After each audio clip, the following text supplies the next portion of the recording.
Hello, I'm State Representative Jim Buchy from the 84th House District. Welcome to Ohio in Focus.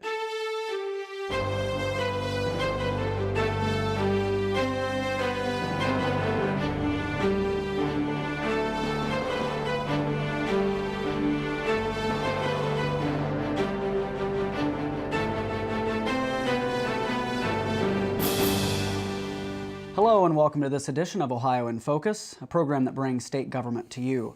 I'm your host, Brad Miller, speaking today with State Representative Jim Buchy, who serves the 84th House District, which includes all of Mercer County and parts of Audelaize, Darke, and Shelby counties. Representative, as always, good to see you again. Well, it's my privilege and pleasure, Brad. Thank you. We're going to touch on a variety of topics today. We're going to start with the capital budget. The last time we talked on this program, you had a positive announcement in the district of job creation at a KitchenAid plant in Greenville.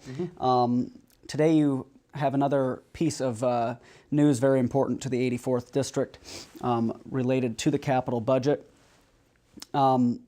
Before we get to that, however, could you first explain to us what the capital budget is? Well, the capital budget historically is the bricks and mortar budget that is done on the even year of the biennium. And it's a separate budget which is basically to take care of buildings, state buildings, a lot of schools and university buildings, and additional construction of needed facilities. And then it always usually has a portion of special projects in districts and scattered throughout Ohio. So and this is the first capital budget, I think, in several years. It historically was every even year when I was here from 1983 to 2000. So this is the first capital budget we've had in some time. Now, can you talk about some of the projects specifically that will be impacting the 84th District? Sure. Well, in Greenville, in my hometown, there's some monies that are going to go to help with the continual upgrade of Memorial Hall, which is the arts center of the entire Darke County. It's a facility that's over 100 years old, and it's just a magnificent edifice that is used by the clientele. And so it's going to get an appropriation to help to fix that. And then we are going to have 4-H kids are going to like the fact that there's a new restroom and shower facility is going to be built at the Shelby County Fair, which is not only going to enhance the fair itself, but give the Agricultural Society an opportunity to promote more events at the fairgrounds. There's going to be a big appropriation given towards some ag building usage at the Mercer County Fair. There's going to be a Bowery built in near what used to be Fort Greenville in Greenville, which is going to help with the education of the community regarding the history of Mad Anthony Wayne, the Treaty of 1795, and all the historic significance of Fort Greenville and Greenville to the United States of America. So those are some projects that we have that are going to be included in this capital budget. Can you talk about where exactly does this funding come from? Does it have any impact on tax rates for Ohioans? Well, indirectly, it does. It directly no, because it's bonds. These are bonds that are floated to pay for the whole budget, the whole capital budget, but it's paid back out of the general revenue. So directly, it's not like we have to pay for it all at once, because it's a significant amount of money. But the bonds will be amortized out of the general revenue fund. But because of constitutional prohibition, we can only have a certain percentage of our budget to be used for bonding. And we're within those means. We're within those guidelines. Moving on to another subject, gaming reform. You've been working with Representative Bill Blessing of Cincinnati on legislation regarding gaming and some of the regulations that goes with that. Can you explain some of the concerns that Ohio is facing in the topic of gaming? Well, of course, we're very cognizant about illegal gaming.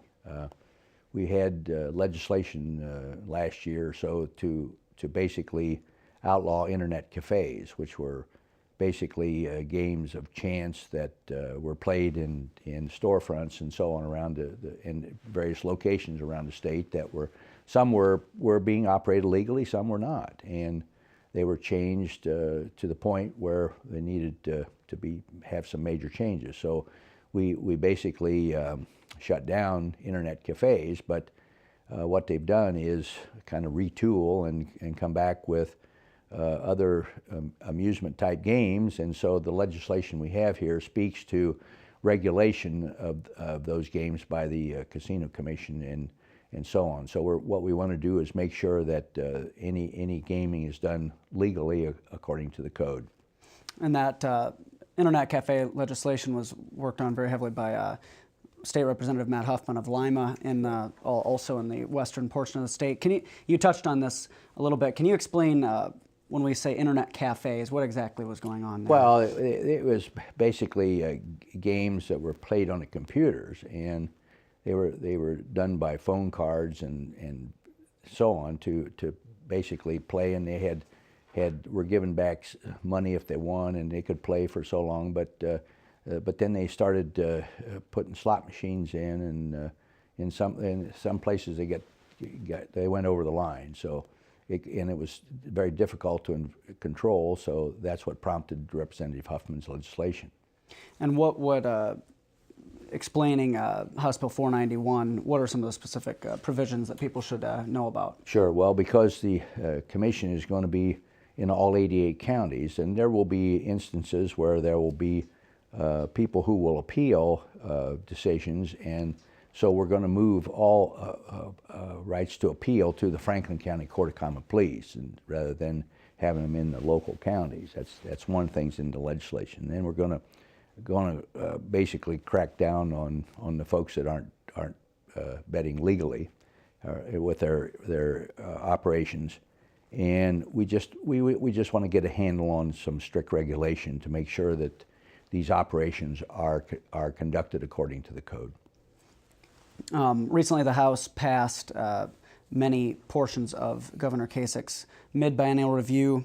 One of those bills included some reforms regarding workers' compensation, and that's been a topic that's been around the State House for a long time, and many reforms have been put into place.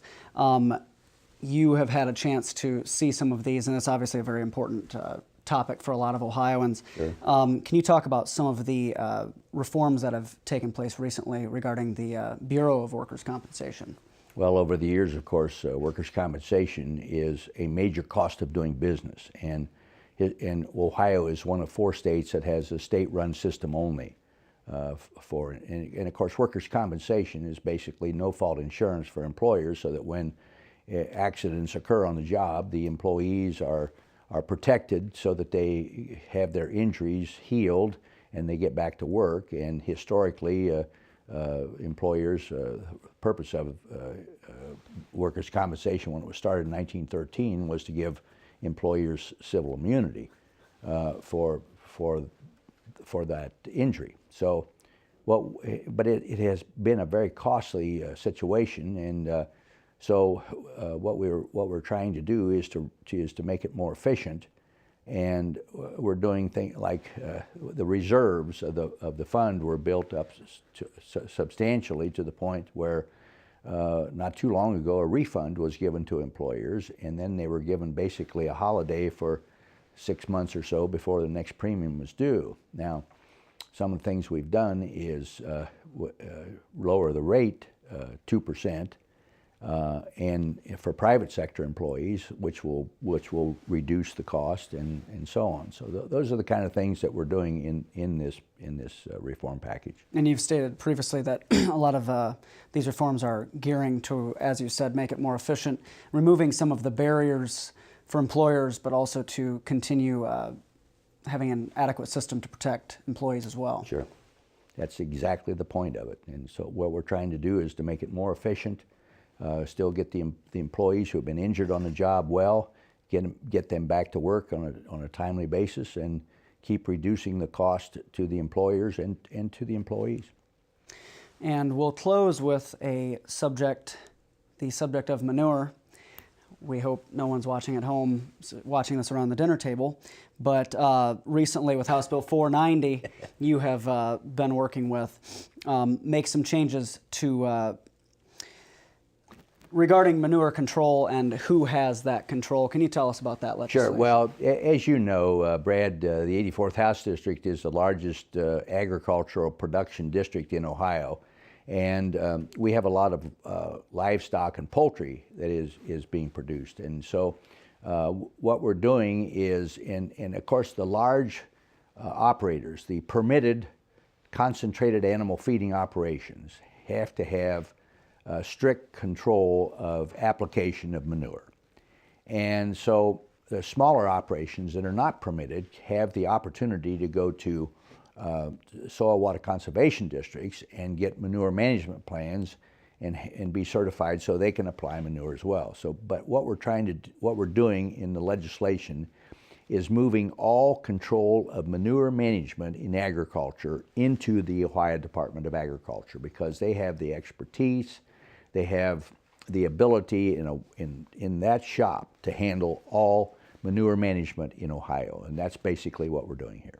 And a major part of this is kind of eliminating the duplicative, repetitive That is correct. Provisions to essentially save taxpayer dollars as well. It will save taxpayer dollars to eliminate the overlap. Now, there is an exception or two.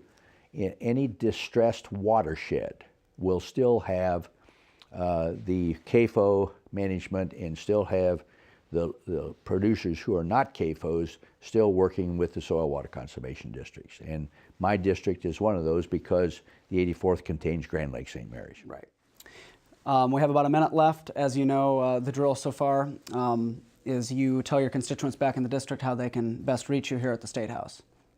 Thank you, Brad. Yes, three basic ways to get a hold of me by phone: area code 614-466-6344, or rep84@ohiohouse.gov, and then tinyurl.com/BeakyMay 2014 to please take my survey for May. Representative, as always, good talking to you again. My pleasure. And we look forward to seeing you again on the next edition of Ohio in Focus, the program that brings state government to you. Thanks for watching.